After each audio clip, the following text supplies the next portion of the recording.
धनवान बनाने वाले धनयोग। नमस्कार, मैं एस्ट्रो गुरु माँ डॉक्टर ज्योति जोशी सभी ज्योतिष प्रेमियों का हार्दिक स्वागत करती हूँ। आज हम अत्यंत नए और महत्वपूर्ण विषय पर वार्तालाप करने वाले हैं। वह विषय है धनवान बनाने वाले योग। कुंडली में कौन से होते हैं? किसकी कुंडली में ऐसे कौन से विशेष धन योग होते हैं कि जिससे वह दूसरों से अधिक धनवान बनता है, सफल बनता है? ये प्रश्न आपके मन में कई बार अवश्य आया होगा, क्योंकि दो समान बुद्धिमत्ता, पढ़ाई और अन्य चीज़ें समान रहने वाले लोगों की प्रगति कभी समान पद्धति से नहीं होती। उनके कुंडली के ग्रह योग अलग होते हैं, तो ऐसा क्यों होता है? उसके लिए धन योग के साथ अन्य कौन सी चीज़ें जिम्मेदार होती है? इन सभी प्रश्नों के उत्तर आज हम प्राप्त करने का प्रयास करेंगे। इसीलिए वीडियो को अंत तक देखना न भूलें। साथ ही जानकारी अच्छी लगे तो वीडियो को शेयर करें ताकि दूसरों तक पहुंच सके।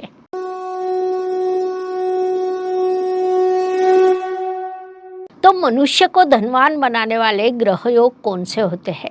इस विषय को समझने के लिए सबसे पहले ये समझना पड़ेगा कि पैसा कैसे प्राप्त होता है। क्या परिश्रम से प्राप्त होता है, भाग्य से प्राप्त होता है, या ग्रहों की कृपा से प्राप्त होता है? इन प्रश्नों का उत्तर है ये सब मिलकर हमें पैसा प्राप्त होता है, क्योंकि ज्योतिष कहता है पैसा केवल बैंक में नहीं होता, वह आपके ग्रहों की स्थिति में होता है। उचित परिश्रम करने पर वह आपको प्राप्त होता रहता है। ये सभी बात मुख्य रूप से ध्यान में लें। हमारे महान ऋषि मुनियों ने कुंडली का निर्माण गहन संशोधन एवं विचार से किया। मनुष्य जीवन के सभी पहलुओं का उसमें विचार किया गया। महत्वपूर्ण बात है कि आज के आधुनिक काल में भी उनके नियम पूर्ण रूप से लागू होते हैं। इसी में ज्योतिष की महानता छिपी है। हमारी जन्म कुंडली में कुछ विशेष स्थान होते हैं और ग्रहों को धन संपत्ति के प्रमुख संकेतक माना जाता है। उन्हें अब हम समझेंगे, जिससे ये विषय समझना आपके लिए सरल होगा। तो कुंडली के द्वितीय स्थान को धन स्थान कहा जाता है। इस स्थान से धन, वाणी, पारिवारिक आर्थिक पार्श्वभूमि देखी जाती है।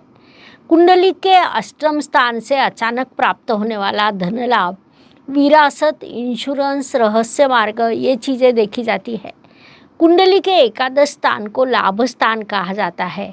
इस स्थान से कमाई, लाभ, इच्छापूर्ति, फायदा, नेटवर्क, अपेक्षा जैसी चीज़ें देखी जाती है। इन स्थानों के साथ उनके स्वामी कुंडली में उनकी स्थिति, दृष्टि, योग, इन सभी चीज़ों पर निर्भर होता है कि आपके पास कितना और किस पद्धति से पैसा आने वाला है। हमारी कुंडली में ग्रहों के माध्यम से कुछ विशेष धनयोग निर्माण होते हैं जो किसी लॉटरी के समान काम करते हैं। धन में सबसे महत्वपूर्ण योग लक्ष्मी योग है। उनके नाम से ही पता चल गया होगा कि ये योग कितना महत्वपूर्ण होगा। तो नवमेश अर्थात भाग्येश और लग्नेश एक दूसरे के दृष्टि में हो तो लक्ष्मी योग बनता है। ये धन देने वाला शुभ योग माना जाता है। इसके अलावा 2, 5, 9, 11 इन स्थानों का एक दूसरे से संबंध हो तो धन योग बनता है। साथ ही ग्रहों के द्वारा निर्माण होने वाले राजयोग से पैसा नहीं बल्कि मान सम्मान, प्रतिष्ठा, अधिकार, सत्ता, ये चीज़ें भी प्राप्त होती है। ग्रहों में गुरु, शुक्र और चंद्रमा को धनदायक ग्रह माना जाता है। उदाहरण दिया जाए तो शुक्र ग्रह द्वितीय स्थान में बलवान हो और धन स्थान का स्वामी लाभ स्थान में विराजमान हो तो बड़ा धन योग निर्माण होता है। ऐसा जातक कला से, आकर्षक वस्तुओं से, महिलाओं से संबंधित काम से धन कमाने की संभावना होती है। ये धन योग के संदर्भ में हुआ, लेकिन कर्मयोग क्या है? तो ग्रहों द्वारा निर्मित अवसरों के अनुसार प्रत्यक्ष कृति करना कर्मयोग होता है। अर्थात कुंडली में धन योग हो तो क्या पैसा निश्चित रूप से मिलता है? तो ऐसा नहीं होता। उसके लिए प्रत्यक्ष कृति करना, उस अनुसार परिश्रम करना आवश्यक है। आपका कर्मयोग जितना बड़ा उतना धनयोग से लाभ बड़ा, ऐसा ये समीकरण होता है। कर्मण्येवाधिकार रस्ते माँ फलेषु कदाचन, ऐसा भगवद गीता में कहा गया है। आपकी कुंडली में अत्यंत शुभ धनयोग है, लेकिन आप प्रत्यक्ष कृति अगर ना करो, उचित परिश्रम नहीं करते हो, तो वह धनयोग निष्क्रिय रहते हैं। जिस कारण कुंडली में केवल धनयोग होना उपयोगी नहीं, उसके साथ कर्मयोग भी होना चाहिए, जो केवल आप पर निर्भर करता है। एक सुंदर कथा सुनाती हूँ। दो मित्र होते हैं, दोनों के कुंडली में एक समान धनयोग। एक मित्र लगातार प्रयास करते रहता है, वह कभी असफल भी होता है, लेकिन फिर भी वह नहीं रुकता। तो दूसरा मित्र केवल प्रतीक्षा करते रहता है। कुंडली में शुभ धनयोग है, उससे पैसा आएगा, पैसा आएगा। एक वर्ष में पहला मित्र मध्यम वर्ग से ऊपर जाता है, दूसरा मित्र अभी भी वहीं पर अपेक्षाओं में अटका रहता है। योग और कर्म यानी फल, ये सफलता का सूत्र कहा जा सकता है। कुंडली में केवल शुभ योग होने से कुछ हो नहीं सकता। अपनी कर्म शक्ति से निष्क्रिय योग को सक्रिय करना आवश्यक होता है। ग्रह हमें केवल अवसर प्रदान करते हैं, उन अवसरों का लाभ उठाना हमें सीखना है। किसी की कुंडली में धन योग होता है, फिर भी पैसा नहीं मिलता। ऐसा जातक यदि अपनी इच्छा के अनुसार दान, सेवा, उपाय और शुद्ध कर्म करता है, तो कुछ ही सालों में उसके जीवन में समृद्धि आ सकती है। अंत में निष्कर्ष यानी पैसा यानी ग्रह और दिशा और कृति। ग्रह आपको दिशा दिखाते हैं, योग संभावना निर्माण करते हैं, लेकिन आपकी कृति संभावना को लाभ में परावर्तित कर सकती है। अब मैं आपके लिए कुछ प्रश्न देती हूँ, उन प्रश्नों को स्वयं से पूछें, उससे आपको धन प्राप्ति के मार्ग अवश्य मिलेंगे। तो प्रश्न पहला, आपकी कुंडली में क्या धन योग है?